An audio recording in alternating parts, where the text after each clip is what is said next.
Hello everyone. Before all, I like to thank all of you guys who attending my tutorial class. I'm Shanafi. Today we are going to learn about pronoun. Egaa barattoota irra kan nuti waliin ilaallu pronounidha. Pronoun jechuun maqibsiidha. Maqibsiin kun maaliif nu fayyada? Iddoo maqaa bu'uudhaan bakka maqaa isaa replace goonee kan itti fayyadamnudha. Kanaafuu there are two types of pronoun. Pronouning gosa lamatu jira. The first one is singular pronoun. Single noun akka waan jechuuti. Single pronoun. The second one is plural one. So from singular pronoun we have I. You hin qabna. I jechuun maal inni? Ani akka waan jechuudha. You hin qabna. You hin qabna. He hin qabna.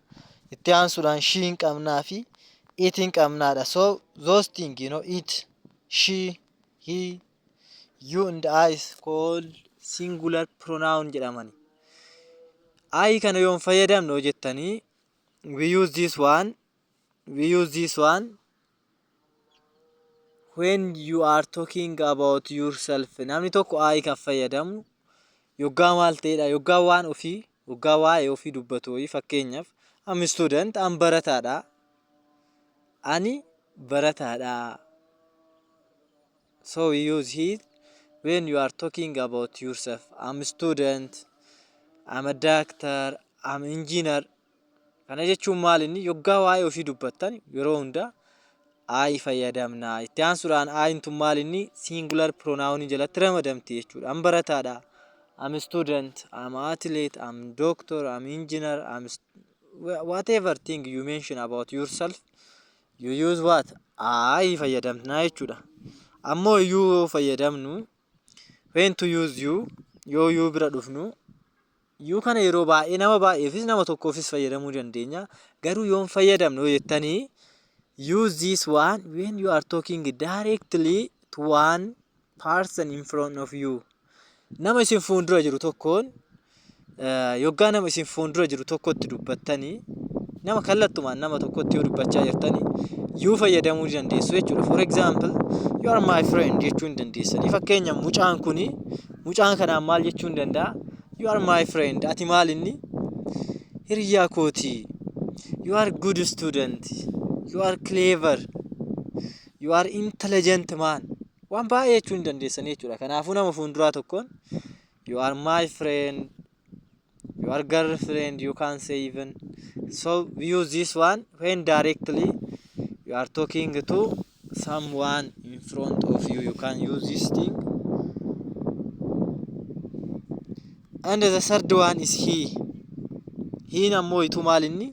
Isa jechuudha. He jechuun maal inni? Dhiiraaf fayyadamna. Yeroo baay'ee dhiiraaf fayyadamna. Isa jechuudha. When to use this one? Use this for one boy or man. Generally for male.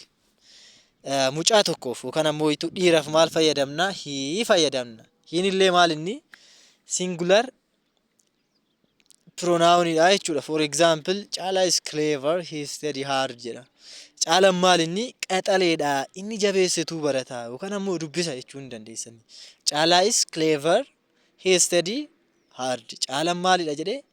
Qaxaleedha. Kana ilaala ammasitti fakkeenya fi Caalaa is clever, Caalaa is study hard jechuu hin danda'amu.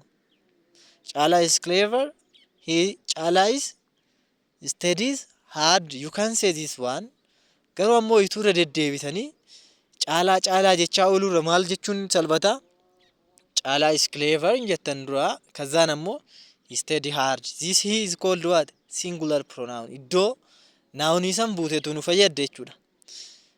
So akkasitti beekuu ni dandeessu jechuudha. Caalaa is clever jennee ammallee Caalaa is study hard jechuudha deddeebinee maal fayyadamuu dandeenya? Qawdii tana he is study hard jechuun dandeenya. He is what? Singular pronoun yookaan ammoo maqibsii qeenxeedha jechuudha. And also when you come to she, use this one for one girl or woman, generally for female. He, she immoo yoon fayyadamtu, she kana ammoo yoon fayyadamtu dubartii takkittiif yookaan ammoo waliigala dubartoota female kamiifuu fayyadamuu ni dandeenya. Garuu ammoo nama takkaaf jechuudha. Dubartii takkaaf jechuudha. So use this one. Aster is fast. Look here. Aster is what? Maal jedhaanitu jira mucaan kuni? Aster is fast. She win the race. Look. Aster is fast. She win the race. Asteeri maal inni? Baay'ee fiigduudha. So she win what? The race. Laala asitti Aster is fast jedhee irra deebi'eetoo bakka ishii tana Aster is fast jechuu ni danda'a. Garuu ammoo itu shii fayyadame. Shiin tun maal inni? Singular pronounidha. So mucaan kuni Aster is fast jedhee ammallee as she win Aster is fast Aster is win the race jechuu ni danda'a. Garuu ammoo itu pronounii asitti fayyadamee maal godhee Aster is fast she win the race jedhee jechuudha. And another one is it. When you come to it, it immoo maaliif akka fayyadamnu sintan argisiisatu. It jechuun use this one for animal, place, object, everything except human being, you know. Look, animal, any animal, dog, cat, cow, whatever, place, iddoo kamuyyoo yoo mention godhuu barbaaddan maal fayyadamuu dandeessanii? Itii fayyadamuu dandeessanii. Objectii garagaraatiif illee even materiaalii barnootaatis haa ta'u chookii, daastarii, anything, your notebook, pen, everything is called what? Itii jalatti ramadamu jechuudha. Macheem namaan shiin jettuun yookaan ammoo hiin jettuun warii tokkoon. Qotiyyoon tokko qotiyyoo tokkoon fakkeenyaaf qotiyyoon kun baay'ee cimaadha jechuufi macheem he is jettee too eegaltu it is jettee too eegalta jechuudha. So itii maaliif fayyadamna? For animals, for place, for object. You use this one for those things. Keep in your mind. Kanaafuu fakkeenyaaf look at the dog. Look yourself. Asitti ilaalaa barattoota. Anatu isiniin jechaatu jira. Look at the dog is running jechaatu jira. Look at the dog jedhe tokkoffaa duraa maal inni? Saritti san ilaali. Maal ta'atu jirti? Fiigatoo jirti. Garuu saafii pronounii fayyadamuu baate maal jechuu danda'a? Look at the dog. The dog is running jechuu danda'a. Garuu ammoo itu salphaadhumatti pronounii fayyadamuudhaan look at the dog it is running jechuu ni danda'a. Saree sana ilaali inni fiigatuu jira. Akkas jechuu ni danda'ama. Saree sana ilaali sareen sun fiigatuu jira jechuu ni dandeessa. Garuu ammoo maqaa kan irra deddeebi'ee saree jechaa oolurra itii qofaan guduunfuu repetition of neemii hir'isuu jecha pronounii fayyadamna jechuudha. Waggaa plural pronounii bira dhufnu ammoo itu maaliif fayyadamna? Nama lamaa fi lama oliif fayyadamna. For example, we jechuun maal inni? Nuti jechuudha. Nuyi. We means yourself and also people around you. Use this one jedha. Use this one when you are talking about other people and yourself together. Namoota biraa fi nuti jettaa ture amma fakkeenyaa fi nuti barattoonni ciccimoon kun osoo jechuu barbaadanii fakkeenyaaf maal fayyadamtu? We fayyadamtu jechuudha. For example, look here. Tolosaa and I are friend. Ala ijoollattuun lamaan tunu. Tolosaa and I are friend. We play football. Maal inni asitti maal jedhee? Anii fi Tolosaanuu hiriyyoota. Kubbaa nuti maal goona? Waliin taphannaa. Nuti kubbaa miilaa waliin taphannaa jechuudha. Look, Tolosaa. Garuu asitti osoo maal jechuu danda'aati barattoota? Tolosaa and I are friend. I and Tolosaa are play football. You can say, but to reduce repetition of name. Maqaa hir'isuudhaaf maal fayyadamna? We fayyadamna jechuudha. Nuti jechuu hin dandeenya. So we illee akkasitti fayyadamna. We jechuun generaalii maal inni? We nuti jechuudha. You jechuun ammoo itu namoota baay'eef illee fayyadamuu hin dandeessanii you tana. Yuun tun exceptionii qabdi. Singularis pluralis ta'uu ni dandeessi. When to use? Use this one when you are talking directly to group of people in front of you. In English, used for both one person and maybe for many people. For example, nama tokkoof fayyadamuu hin dandeenya. Namoota baay'eef illee fayyadamuu hin dandeenya. You are good worker osoo jettanii fakkeenyaaf namoota wayiitiin isinii bara hojjettoota ciccimoodha jettanii jechuudha. For example, you are good student osoo jettanii barattootanis haa ta'u. You are good student osoo jettanii isin barattoota ciccimoodha, isin barattoota gaariidha.